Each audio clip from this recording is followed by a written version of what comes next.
जय सिया राम। तो सेट 2 के पार्ट 1 में हमने 4 के घातक क्वेश्चन कर लिए थे।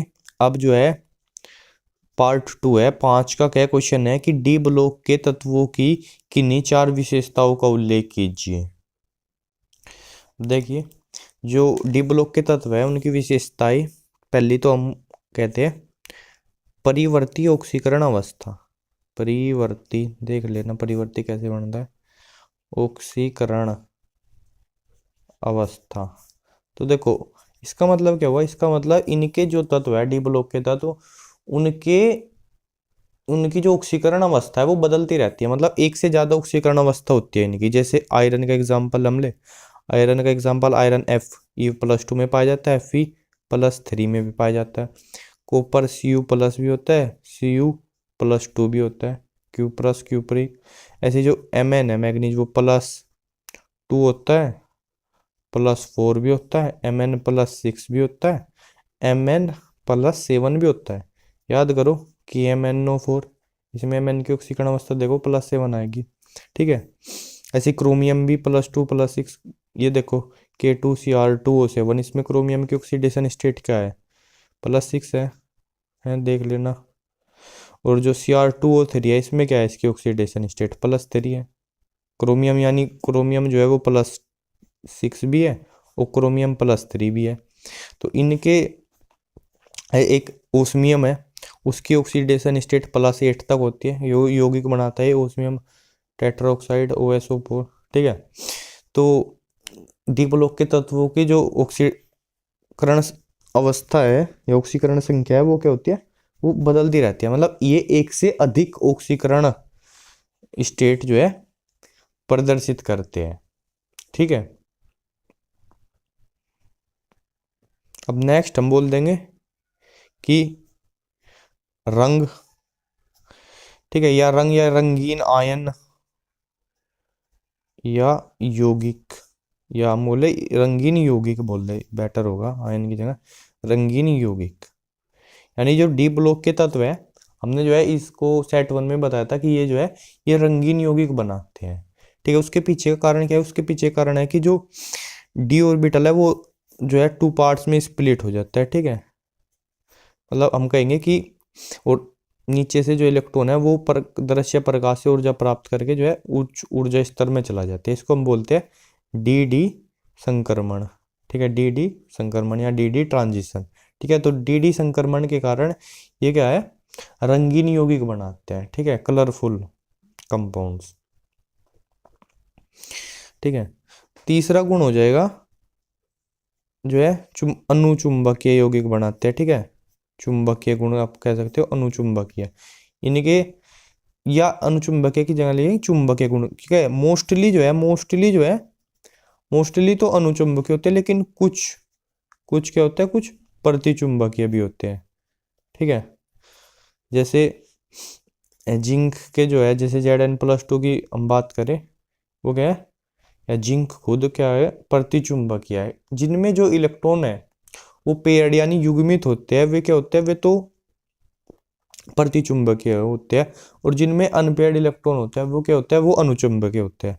ठीक है, तो जैसे हम स्कैंडिनियम से लेंगे, और अगर मैं D3D की बात करूं, तो कॉपर तक का, कॉपर में भी क्या होता है 3D 10 और 4s1 होता है। तो कॉपर भी जो होगा क्या होगा, प्रतिचुंबकीय होगा। कॉपर भी क्या होता है, प्रतिचुंबकीय होता है। तो कॉपर से पहले क्या होता है, निकिल कॉपर जिंक, निकिल तक का ये सब क्या होंगे, इसमें एक मुक्त अयुग्मित इलेक्ट्रॉन, फिर 2 3, इनमें सब में क्या है, अयुग्मित इलेक्ट्रॉन है। ठीक है, तो हम कहेंगे कि अयुग्मित इलेक्ट्रॉन के कारण ये क्या होता है, अधिकतर क्या होते हैं, अनुचुंबकीय होते हैं। ओके, और चौथा गुण क्या है, चौथा गुण है उत्प्रेरक का, उत्प्रेरण हम बोल सकते हैं, या उत्प्रेरकीय गुण। ये क्या होता है, ये बहुत बढ़िया उत्प्रेरक भी होते हैं, उत्प्रेरक का कार्य करते हैं। उसके पीछे क्या है कि ये जो है कॉम्प्लेक्स यौगिक बना लेते हैं। जो भी अभिकारक है, अभिकारक के साथ क्या है, ये कॉम्प्लेक्स या जटिल यौगिक बना लेते हैं। ठीक है, और वो जटिल यौगिक टूट के क्या होता है, उत्पाद देता है, उत्पाद बन जाता है उसका। यह पहली चीज ये। और दूसरी चीज ये क्या है, उसको अभिकारकों को अधिशोषित होने के लिए, एक पृष्ठ रसायन चैप्टर था, अब नहीं है, उसमें जो उत्प्रेरण का सिद्धांत था कि जो अभिकारक है वो आकर के किसी सतह पर आते हैं, जो है अधिशोषित होते हैं, मतलब चिपक जाते हैं, फिर वहां से भी आपस में रिएक्ट करके उत्पाद बना लेते हैं। तो ये क्या होते हैं, ये पृष्ठ क्षेत्रफल प्रदान करते हैं अभिकारकों को, ताकि वो उस पर अधिशोषित हो सके, अधिशोषण का सिद्धांत, अधिशोषित होकर क्या करे, जल्दी से उत्पाद बने। तो इन मतलब सिंपल सी बात है कि जो है उत्प्रेरक का कार्य करते हैं। जैसे एग्जाम्पल ले, जो अभी नहीं है सिलेबस में, एक हैबर विधि होती थी अमोनिया के निर्माण की, N2+3H2, उससे क्या 2NH3 अमोनिया बना है, उत्क्रमणीय है वैसे तो इसमें जो आयरन है मोलिब्डेनम, वो क्या उत्प्रेरक का कार्य करते थे। तो मतलब डी ब्लॉक के तत्वों के पास उत्प्रेरक के गुण भी होता है, ठीक है। तो 4 जो है हमने बता दिए इनके गुण, ठीक है। परिवर्ती ऑक्सीकरण अवस्था, रंगीन यौगिक बनाते हैं, अनुचुंबकीय गुण पाए जाते हैं, उत्प्रेरक के गुण पाए जाते हैं। देखो आंसर को अच्छे से लिखना वो तुम्हारी जिम्मेदारी है, ठीक है। बुक में से भी पढ़ो ये टॉपिक्स, ठीक है। अगर नहीं खुद से बना पा रहे हो, मैं समझा दे रहा हूं। अब अगला है कि फिनोल अम्लीय गुण प्रदर्शित करता है। फिनोल तो अम्लीय गुण प्रदर्शित करता है, लेकिन एथेनॉल लगभग उदासीन है, क्यों? तो फिनोल अम्लीय गुण प्रदर्शित करता है क्योंकि फिनोक्साइड आयन जो है स्टेबल है। देखो जैसे हम फिनोल की बात करें, देखो अम्ल क्या होते हैं, अम्ल जो है H पॉजिटिव देते हैं। तो अगर फिनोल जो है H पॉजिटिव दे तो क्या है, ये बन जाएगा O negative plus H positive, ये क्या है, यह फिनोक्साइड आयन, फिनोक्साइड आयन, ठीक है।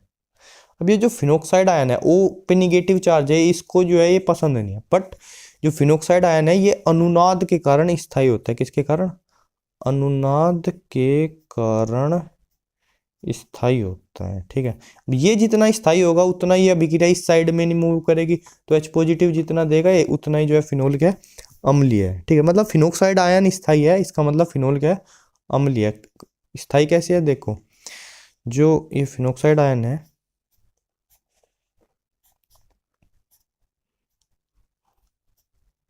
ये डबल बॉन्ड समझ रहे हो, ये वाला यहाँ है, ये यहाँ पे ये अब ये जो ऑक्सीजन है वो अपने इलेक्ट्रॉन इसको पसंद नहीं है निगेटिव आयन, तो ये अपने इलेक्ट्रॉन यहाँ देगा, ठीक है। और ये वाले शिफ्ट होके यहाँ पे निगेटिव चार्ज, यहाँ वाले यहाँ पे शिफ्ट हो जाएंगे, तो ये क्या हो जाएगा, ऑक्सीजन ने यहाँ इलेक्ट्रॉन दिया, यहाँ डबल बॉन्ड बन जाएगा, और जो यहाँ से इलेक्ट्रॉन यहाँ पे गया है तो निगेटिव चार्ज जो है वो यहाँ पे शिफ्ट हो जाएगा, ओके। यहाँ पे डबल बॉन्ड है यहाँ पे। अब ये जो इधर इलेक्ट्रॉन आए हैं, देखो 2 इलेक्ट्रॉन का पेयर पूरा इसने दिया, तो ये जो इस डबल बॉन्ड के दोनों इलेक्ट्रॉन वो यहाँ इस वाले कार्बन पे आ गए, ठीक है। तो ये निगेटिव चार्ज क्यों है, क्योंकि यहाँ पे ये 2 इलेक्ट्रॉन ले रहा, तो खुद का तो 1 इलेक्ट्रॉन है, निगेटिव क्या है, क्योंकि 1 इलेक्ट्रॉन इस वाले कार्बन का एक्स्ट्रा है इसके पास। अब ये जो है वो इनको यहाँ पे दे देगा, ठीक है। और ये वाले बॉन्ड के इलेक्ट्रॉन गए वो यहाँ पे पहुँच जाएंगे, ठीक है। तो ऐसे हम इसकी रेजोनेंस स्ट्रक्चर ड्रॉ कर सकते हैं, ओके। तो यहाँ पे डबल बॉन्ड हो जाएगा, इतने डबल बॉन्ड पहले से ही है, और यहाँ पे नेगेटिव चार्ज है।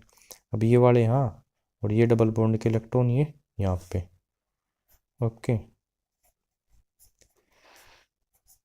तो यहाँ डबल बॉन्ड, यहाँ डबल बॉन्ड, यहाँ नेगेटिव चार्ज। अब ये यहाँ, और ये इस बॉन्ड के इलेक्ट्रॉन फिर से ऑक्सीजन के पास, तो ऑक्सीजन पे फिर नेगेटिव आ जाएगा, और डबल बॉन्ड यहाँ, यहाँ और यहाँ। तो हम देख रहे हैं कि रेजोनेंस स्ट्रक्चर में कई सारी रेजोनेंस स्ट्रक्चर पे ऑक्सीजन के पास पॉजिटिव चार्ज, वो सॉरी नेगेटिव चार्ज है ही नहीं, तो ये नेगेटिव चार्ज क्या हो गया, इधर रिंग में सर्कुलेट हो गया, है ना। तो रेजोनेंस की वजह से, अनुनाद के कारण जो फिनोक्साइड आयन है वो क्या है, स्थायी है। अतः फिनोल क्या है, अतः फिनोल क्या हो गया, मेरा अम्लीय हो गया, ठीक है। लेकिन अगर मैं अल्कोहल की बात करूं, ठीक है, तो अल्कोहल में क्या होता है, ROH है, अगर वो जो है H पॉजिटिव देगा तो ये जो एल्कोक्साइड आयन बना है, ठीक है, ये जो एल्कोक्साइड आयन बना है, एल्कोक्साइड आयन, ठीक है, इसको बोलते हैं, ये एल्केन है ना, और ऑक्सीजन पे नेगेटिव हो गया एल्कोक्साइड आयन। तो ये एल्कोक्साइड आयन क्या है, स्थायी नहीं है, ठीक है, स्थायी नहीं है, इसके पास तो कोई रेजोनेंस नहीं होने का, नहीं इसमें, इसके पास कोई अनुनाद नहीं है, तो ये स्थायी नहीं है। इस कारण क्या है, जो एल्कोहल है वो क्या है, वो अम्लीय, ये अम्लीय नहीं है, मतलब ये क्या है, उदासीन है, बल्कि जो फिनोल था वो मेरा अम्लीय था, ठीक है।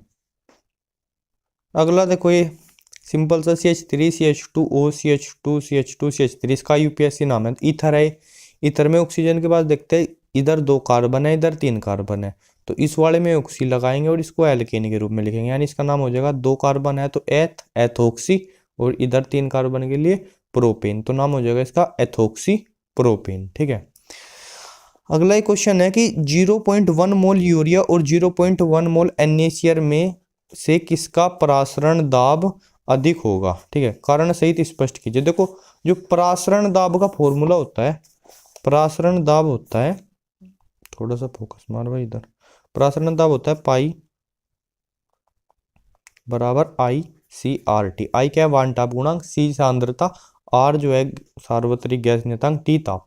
तो भैया आर सब के लिए सेम रहेगा, टेम्परेचर दोनों का सेम है, और सी सांद्रता जो है यूरिया के लिए भी 0.1 मोल दिया है, मोल पर लीटर इसका मतलब, और जो यूरिया हो चाहे NaCl हो, ठीक है, दोनों के लिए क्या है 0.1 मोल है। बट जो NaCl है ना, NaCl जो है टूट के Na पॉजिटिव और Cl निगेटिव 2 आयनों में टूट जाएगा, ठीक है, 1 से 2 आयन बन गए, ठीक है, तो इसके लिए आई की वैल्यू वान ताप गुणांक है 2 है, जबकि यूरिया के लिए, अब यूरिया तो आयनित होगा नहीं, ठीक है, यूरिया के लिए आई की वैल्यू क्या होगी, आई की वैल्यू 1 ही होगी, जबकि इसके लिए 2 होगी, यानी जो NaCl का जो परासरण दाब होगा वो यूरिया से क्या होगा, लगभग लगभग क्या डबल होगा, बिल्कुल पूरा, ठीक है।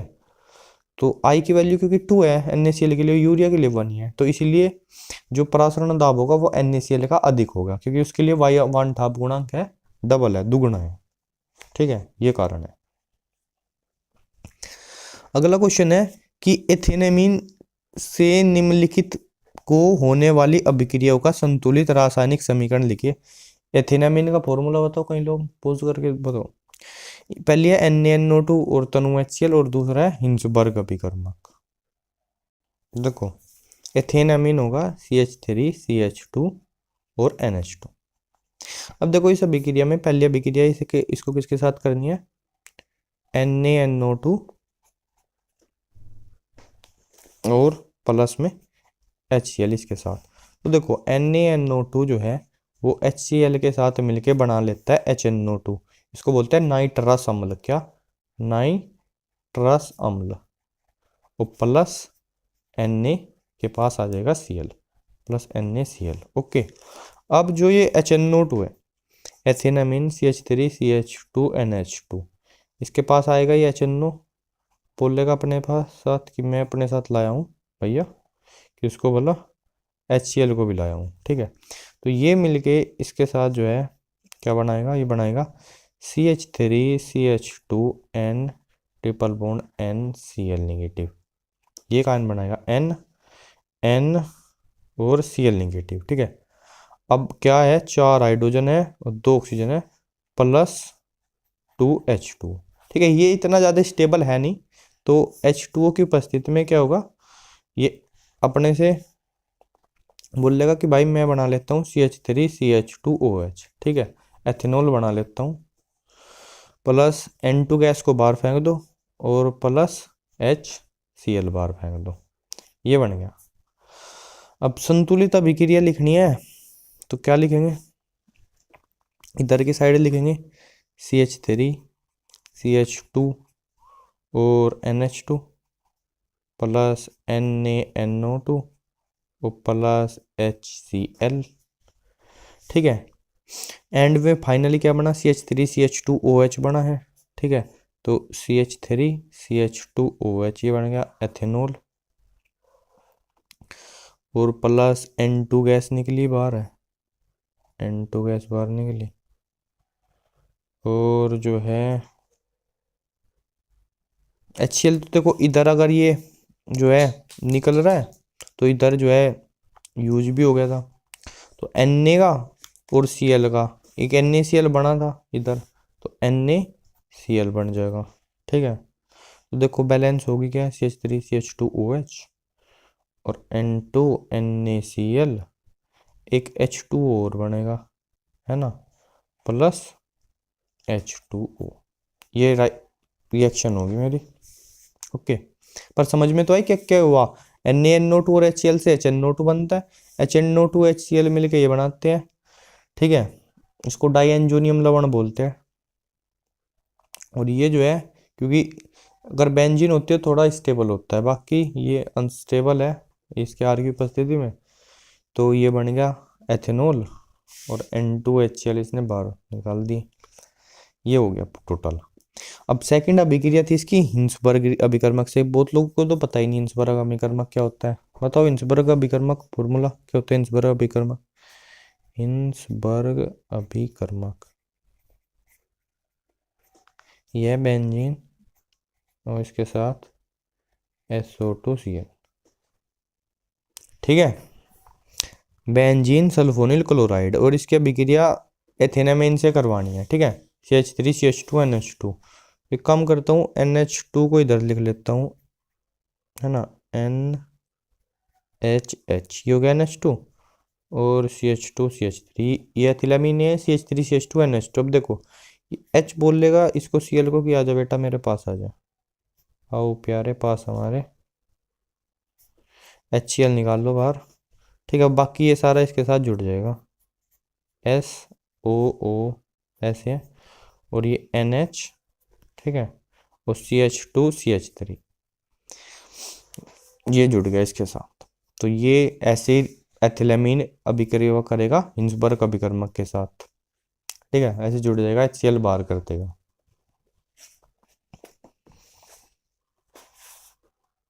अब जो क्वेश्चन नंबर 6 के सब क्वेश्चन है पी ब्लॉक से, वो कटा हुआ है बेचारा, तो वो सिलेबस में है नहीं। अब ये 6 का ख है, ये कह रहा है डी ग्लूकोज का संरचना सूत्र लिखिए तथा IUPAC नाम लिखिए, ठीक है। कैसे सिद्ध करेंगे कि ग्लूकोज अणु में एल्डिहाइड समूह उपस्थित है, ये क्वेश्चन है। तो D glucose CHO CHOH CHOH CHOH CHOH और CH2OH, ये हो गया डी ग्लूकोज, ठीक है। कितने OH है, 5 OH होते हैं, 1 2 3 4 5, ठीक है। अब IUPAC नाम कह रहा है इसका, लिखो। तो IUPAC नाम देखो, CHO समूह एल्डिहाइड वरीयता तो C को दी जाएगी, डी ग्लूकोज, ठीक है। तो 1 तो इधर, 2 3 4 5 और 6, तो सारे के 2 से लेके और 6 तक हर कार्बन पे OH समूह लग रहा है, ठीक है। तो नाम हो जाएगा इसका 2 3 4 5 6, 5 बार हो गया, तो पेंटा हाइड्रोक्सी हाइड्रोक्सी, और क्या है 6 कार्बन के लिए हेक्स होता है, हेक्सेन, और CHO एल्डिहाइड समूह के लिए क्या लगता है, अल लगता है, तो हेक्सेन हेक्सेनल हेक्सेनल, ठीक है, ये हो गया, ठीक है। इंग्लिश में भी लिख देते हैं 2 3 4 5 6 पेंटा हाइड्रोक्सी हेक्सानल, ओके। तो कह रहा था कि इसकी संरचना बनाओ, IUPAC नाम बताओ, और हम कैसे प्रूव करेंगे कि इसमें एल्डिहाइड समूह है। तो हम क्या प्रूव करेंगे, हम इसकी अभिक्रिया जो है टोलेंस अभिकर्मक के साथ करवा देंगे, ठीक है।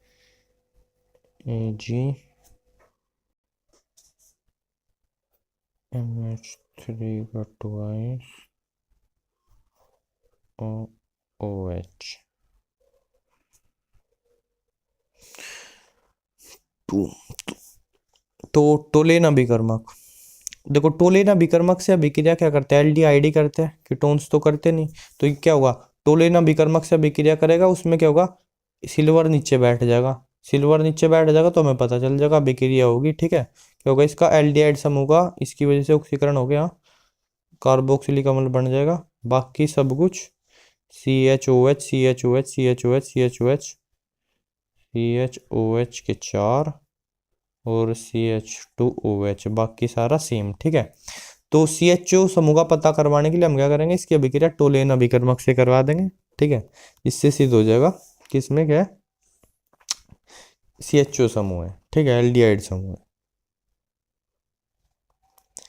अब अगला है अथवा में कह रहा कि निम्नलिखित पर संक्षिप्त टिप्पणी कीजिए। प्रोटीन के विकृतीकरण पर, ज्विटर आयन पर और प्रोटीन के उपयोग पर। देखो प्रोटीन का विकृतीकरण क्या होता है, देखो जैसे प्रोटीन है,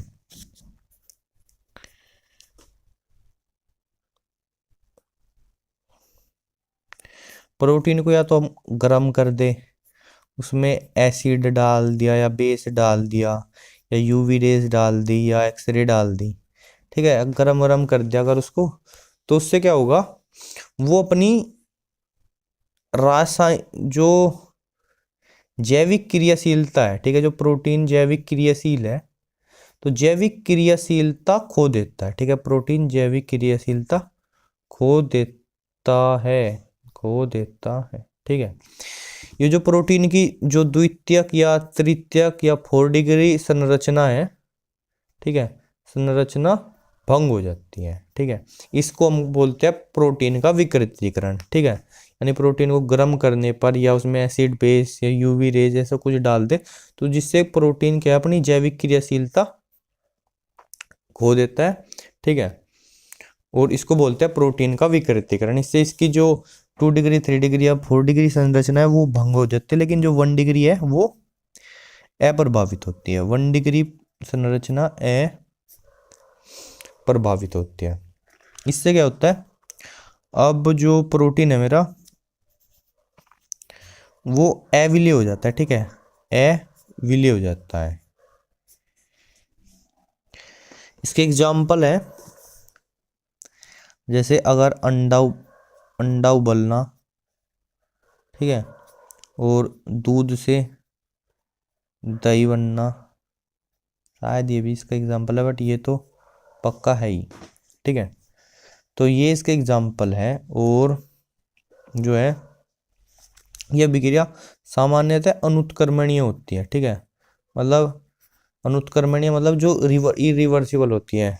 जैसे मतलब जो प्रोटीन है वो विकृत हो तो जाएगा, बट दोबारा से सही नहीं होगा, मतलब ठीक है, दोबारा से जैविक क्रियाशीलता प्राप्त नहीं करने का, मोस्टली 1-2 एक्सेप्शन भी होंगे। तो ये होता है प्रोटीन का विकृतीकरण। अब नेक्स्ट है ज्विटर आयन।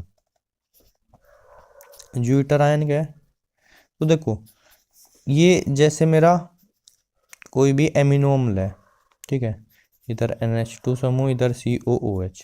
ठीक है, ये एमिनो एसिड है, एमिनो अम्ल।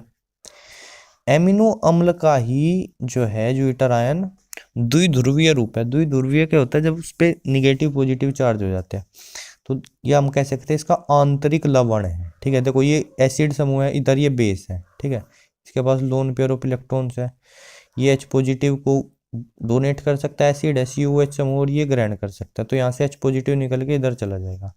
ठीक है, CH, और इधर CO निगेटिव, और इधर NH3 इस पे पॉजिटिव। इसको बोलते हैं हम ज्विटर आयन। ठीक है, ज्विटर आयन। बस यही चीज़ है कि एमिनो अम्ल का द्विध्रुवीय रूप कह सकते हैं, या हम कह सकते हैं जब मतलब एमिनो अम्लों का आंतरिक लवण। ठीक है, मतलब इधर ही इसके एसिड ग्रुप की बेस ग्रुप का विक्रिया होकर ये बन गया ज्विटर आयन। अगला है प्रोटीन का उपयोग। ठीक है, प्रोटीन के उपयोग, तो प्रोटीन का उपयोग ये आपको खुद से पढ़ना है। ठीक है, वैसे मसल्स या टिश्यू के रिपेयरिंग में ये सब होगा। एंजाइम जो होते हैं वो भी क्या होते हैं, प्रोटीन से होते हैं, और जो हार्मोन्स होते हैं वो भी प्रोटीन्स होते हैं। तो इसके जो उपयोग है वो आपको खुद से पढ़ना है। अगला क्वेश्चन है 7 का, क्या है कि बेंजल्डिहाइड का संरचना सूत्र लिखिए। बेंजल्डिहाइड पर NH2 यानी हाइड्रोजन टोलेन अभिकर्मक तथा NaOH की अभिक्रियाओं का रासायनिक समीकरण लिखिए। ओके जी, तो जी देखिए ये बेंजीन, और बेंजीन के ऊपर CO समूह, ठीक है, और इधर ही इसके साथ H यानी CHO। तो ये हो गया मेरा बेंजल डिहाइड। क्या है? बेंजल डिहाइड, है ना, बेंजल डिहाइड, ये हो गया बेंजल डिहाइड। ओके, अब इसकी रिएक्शन किस किस के साथ देनी है? एक तो NH2 हाइड्रोजन के साथ, तो ऐसे लिख दे, H2 इधर लिख दे, NH2 और NH2, ठीक है। देखो ये H2 इधर ये हो, ठीक है, ये बोलेगा बेटा मेरे साथ आओ, H2O बना लेते हैं, ठीक है। तो ये H2O बाहर हो गया और CH डबल बॉन्ड NH2 यहाँ, और ये बेंजीन, ठीक है। ये होगी इसकी NH2 हाइड्रोजन के साथ अभिक्रिया। दूसरी अभिक्रिया इसकी लिखनी है किसके साथ? टोलेन अभिकर्मक के साथ। तो इधर CHO ये हो गया बेंजल डिहाइड, और इधर टोलेन अभिकर्मक लिख लेते हैं, AgNH3 का ट्वाइस, ओके, और OH। टोलेन अभिकर्मक क्या करेगा? इसको CHO समूह को ऑक्सीकृत करवा देगा, COOH बना देते हैं, ठीक है। मेन काम सिल्वर नीचे बैठ जाएगा और बाकी अमोनिया निकल जाएगा, 2 दूनी 4, कच्चप कच्चप कच्चप, और वाटर H2O सा है। तो ये है, मतलब भाई एल्डिहाइड है तो टोलेन अभिकर्मक के साथ रिएक्शन देगा ही, और रिएक्शन देगा तो क्या बनेगा? टोलेन अभिकर्मक के साथ रिएक्शन देके मेन चीज़ तो है कि सिल्वर नीचे बैठ जाएगा, ठीक है। ये जो CHO समूह है वो ऑक्सीकृत होकर COH बन जाएगा, बाकी इसमें से जो जो चीज़ें निकलेगी, वाटर निकलेगा, अमोनिया निकलेगा, ये है। और अगली है NaOH के साथ। NaOH के साथ ये क्या अभिक्रिया देगा भाई? कैनिजारो अभिक्रिया देगा, ठीक है।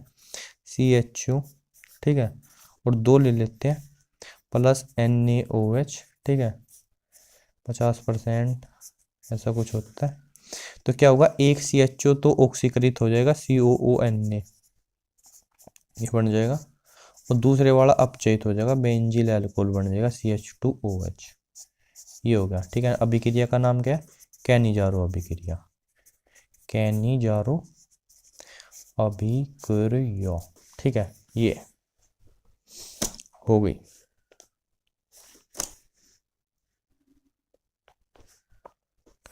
अब अगला इसके साथ अथवा में कि एसिटल्डिहाइड का IUPAC नाम लिखे। भाई एसिटल्डिहाइड क्या होता है? CH3CHO होता है, इसका IUPAC नाम क्या हो जाएगा? 2 कार्बन एथेनल हो जाएगा, ठीक है। इसकी जो है NaHSO3 का योग NaOH के साथ अभिक्रिया देगा, ये एल्डोल संघनन NH2NH2 के साथ अभिक्रिया, और चौथी HCN के साथ अभिक्रिया का रासायनिक समीकरण लिखिए। ओके जी, ठीक है। तो देखो ये हो गया CH3COH, ये एसिटल्डिहाइड हो गया अपना, प्लस NaHSO3, इसका H जो है ये O के पास जाना चाहता है, ये कहता है कि भैया O के साथ मिल के OH बना लेते हैं, ठीक है। इधर ही H है इसका, और बाकी SO3 Na, इसको बोलते हैं NaHSO3 का योग, ठीक है। H तो इसका O के साथ, बाकी SO3 Na इधर आगे दूसरे, भाई 2 बॉन्ड है ना, इधर तो OH का एक ही बॉन्ड रहेगा, दूसरे बॉन्ड में SO3 Na होगा। तो पहली तो ये होगी। दूसरी अभिक्रिया होनी NaOH के साथ। तो NaOH के साथ अभिक्रिया कैसे करता है? NaOH का तो उपस्थिति बहुत है इसके लिए, ठीक है, प्लस दूसरे वाले CH3 को ऐसे लिख लेते हैं हम, CH3, ठीक है, और CHO। NaOH की उपस्थिति में क्या होगा? एल्डोल संघनन होगा, ये H जो है ये कहता है कि मैं इस ऑक्सीजन के पास चला जाऊँ, ठीक है। CH3C हम क्या करेंगे? यहाँ OH बना लेंगे, बाकी अब इसका एक बॉन्ड है, ये आगे इस कार्बन के साथ जुड़ जाएगा, C, इस कार्बन के साथ HH2 लगे हुए हैं 2, ठीक है, HH2, और इधर आगे CHO, ठीक है, ये बन जाएगा CH3CHOH CH2CHO। नाम क्या है इस अभिक्रिया का? एल्डोल संघनन। अगली क्या है? NH2NH2 के साथ। तो NH2NH2 के साथ जैसे इसने बेंजल डिहाइड ने करी थी वैसे ही करेगा। ये रहा मेरा एथेनल CH3CHO, ठीक है, और ये रहा मेरा NH2NH2। तो NH2 का H2 जो है इसके O के साथ भेजे दो, H2O बना के, ठीक है, और क्या बचेगा? CH3, इधर C डबल बॉन्ड, ये H है, ये C के साथ H लगो है ना, ये ऐसे लिख लो इसको, चाहे CH3CH डबल बॉन्ड O, और इधर इसको ऐसे लिख लो H2NH2, तो जल तो बाहर हो जाएगा, ठीक है। और इधर ये N और NH2, ये अभिक्रिया होगी इसकी हाइड्रोजन के साथ, ठीक है, ये बना दिया। और लिखनी थी HCN के साथ, तो HCN का भी योग, ठीक है, ये रही HCN के साथ अभिक्रिया। H इधर O के पास CH3CH, ये OH हो गया, और इधर इसके साथ CN हो गया, ये HCN के साथ अभिक्रिया है इसकी, होगी डन डन डन डन। अब देखो साथ का क्या, देखो कि ये कह रहा क्लोरोबेंजीन का Cl परमाणु क्लोरोएथेन के Cl परमाणु की तुलना में कम क्रियाशील क्यों होता है, ठीक है। इसका कारण है कि इसके पास द्विबंध गुण, कैरेक्टर को हिंदी में क्या बोल रहे हैं, चरित्र, द्विबंध चरित्र पाया जाता है क्लोरोबेंजीन के Cl के पास। काहे, देखो जो क्लोरोबेंजीन का Cl है, क्लोरोबेंजीन E है, ये ऐसे बना लेते हैं, तो ये जो है बाबूजी क्या करता है, रेजोनेंस करता है, ठीक है। इधर इधर इलेक्ट्रॉन, ये इधर, ठीक है, तो Cl इसके पास कहाँ आएगा भाई, इसके खुद के इलेक्ट्रॉन इसने दिया तो पॉजिटिव आ जाएगा, ठीक है। इधर इलेक्ट्रॉन दिया डबल बॉन्ड, इधर के जो दोनों इलेक्ट्रॉन इधर आ गए तो इधर निगेटिव चार्ज आ जाएगा, यहाँ पे निगेटिव चार्ज, ये ऐसे ऐसे, ठीक है। अब आगे ये जो दो इलेक्ट्रॉन यहाँ पे है वो यहाँ, और ये वाले यहाँ पे, ठीक है। तो Cl पे तो पॉजिटिव ही है, यहाँ पे डबल बॉन्ड बन जाएगा, यहाँ पे निगेटिव चार्ज आ जाएगा, यहाँ पे डबल बॉन्ड बन जाएगा। अभी ये यहाँ पे, ये यहाँ पे, ठीक है। तो इधर Cl पॉजिटिव है, और जो है यहाँ पे डबल बॉन्ड, यहाँ पे निगेटिव चार्ज, और अगले में क्या करेगा, ये यहाँ पे दे दो भाई, इसके वापस कर दो, तो क्या होगा,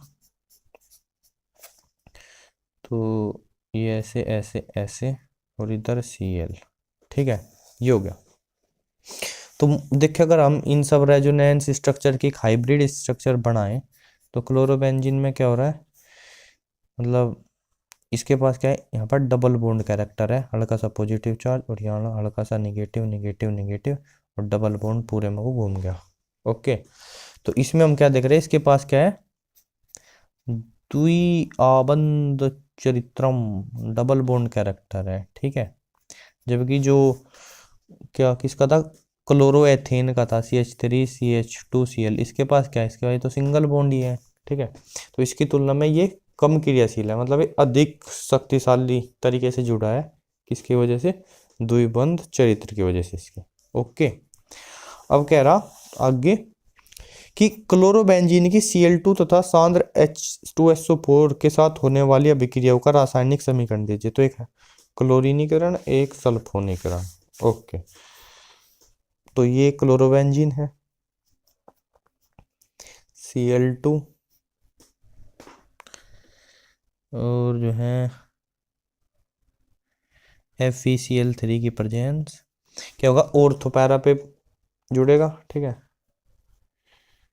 बेंजीन में बहुत सुंदर बनाता हूँ एज यू नो, देखो या तो यहाँ से H हटेगा, एक Cl यहाँ से हटेगा, ऑर्थो पे जुड़ेगा ये, ठीक है, या फिर पैरा पे भी जुड़ेगा, ठीक है। देखो चांस जो जो भी Cl पॉजिटिव जो मेरा इलेक्ट्रॉन से नहीं है, उसके चांस जो है ऑर्थो पोजीशन पे भी अटैक करने के, वो पैरा पे भी, ठीक है।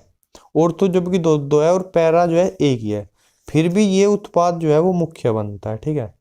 ऐसा क्यों है, क्योंकि देखो जब पॉजिटिव चार्ज आएगा, इसको ये पॉजिटिव क्या करेगा, रिपेल करेगा, ठीक है।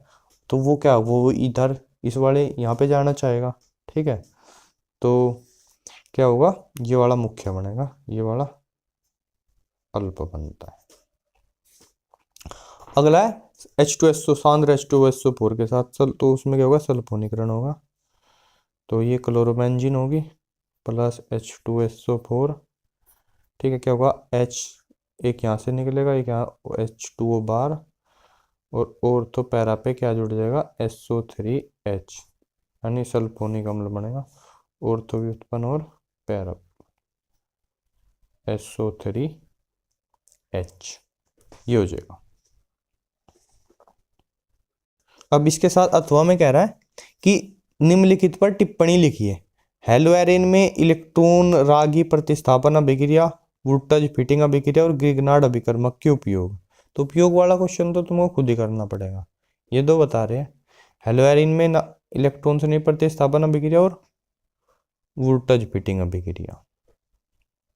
तो देखो यही देख लो, जो हेलो एरिन में इलेक्ट्रॉन से प्रतिस्थापन है वो कहाँ पे होते हैं, ये अगर हम बना के दिखाने देना है स्ट्रक्चर्स, ये इलेक्ट्रॉन से प्रतिस्थापन के लिए तो है, तो वो कहाँ पे होगा, या तो ऑर्थो पोजीशन पे होगा या पैरा पोजीशन पे होगा। ठीक है, ये क्या है, रेजोनेंस के कारण जो Cl के इलेक्ट्रॉन है वो क्या रिंग में घूम गए ना निगेटिव, इसको बोलते हैं माइनस एम इफेक्ट। ठीक है, माइनस एम इफेक्ट, यानी अपनी तरफ से क्या हो रहा है, इलेक्ट्रॉन दे रहा है बेंजीन रिंग के अंदर। बट ये Cl बहुत खतरनाक है, इंडक्टिव इफेक्ट भी तो है इसका, प्रेरणिक प्रभाव, क्योंकि ये क्लोरीन ज़्यादा इलेक्ट्रोनेगेटिव है। ठीक है, तो ये इसकी वजह से इलेक्ट्रॉन अपने खींचेगा भी। ठीक है, तो इसके बाद क्या होता है, माइनस एम इफेक्ट है और प्लस आई इफेक्ट है। तो कुल मिला के ये जो है प्लस आई इफेक्ट दिखा रहा है, मतलब इलेक्ट्रॉनों को इस बेंजीन रिंग से दूर भी अपनी ओर भी खींचना चाहता है। तो वैसे तो ये थोड़ा अक्रियाशील कर देता है, मतलब बेंजीन रिंग को इलेक्ट्रॉन खींचने के लिए, इलेक्ट्रॉन से नहीं प्रतिस्थापन अभिक्रिया के लिए। ठीक है, लेकिन अगर इलेक्ट्रॉन से नहीं प्रतिस्थापन होता है तो वो कहाँ पे होता है, वो ऑर्थो पोजीशन पे या पैरा पोजीशन पे होता है। ठीक है, और ये देखो ये दोनों क्या, ये दोनों के दोनों इलेक्ट्रॉन से नहीं प्रतिस्थापन ही तो है, और क्या बनता है, ऑर्थो और पैरा भी उत्पन्न बनते हैं। ठीक है, जिनमें जो पैरा का उत्पाद है वो मुख्य होता है। हो गई टिप्पणी इस पे सेम टू सेम जी हाँ, सच कह रहा हूँ मैं, यही है। इसके अलावा आप नाइट्रीकरण का एग्जाम्पल दे सकते हो, उसमें NO2 यहाँ जुड़ जाएगा। ठीक है, ये इलेक्ट्रॉन से नहीं प्रतिस्थापन ही तो है इसका। अगले देखो वुर्टज फिटिंग अभिक्रिया। तो वुर्टज फिटिंग अभिक्रिया का अगर एक हेलो एरिन हो, ये जैसे क्लोरोबेंजीन है, ठीक है, और एक हेलो एल्केन हो जैसे CH3Cl, ठीक है, तो ये सोडियम के साथ शुष्क ईथर की उपस्थिति में एक अभिक्रिया करते हैं, जिसके कारण जो है ये हेलोजन परमाणु NaCl के साथ पहुंच जाएंगे, Cl दोनों, और ये CH3 और ये बेंजीन आपस में जुड़ के बना दिया CH3 बेंजीन, मेथिल बेंजीन। इसका एक साधारण नाम भी है बहुत फेमस, वो क्या है, टोलुइन। ठीक है, टोलू। ओके, तो ये अभिक्रिया क्या है, ये अभिक्रिया मेरी वुर्टज फिटिंग अभिक्रिया है, वुर्टज फिटिंग। तो इस तरीके से हमारा सेट 2 होता है कंप्लीट। अब हम मिलेंगे आपके साथ सेट 3 में, तब तक दीजिए आज्ञा। बोले जय सिया राम, जय सिया राम।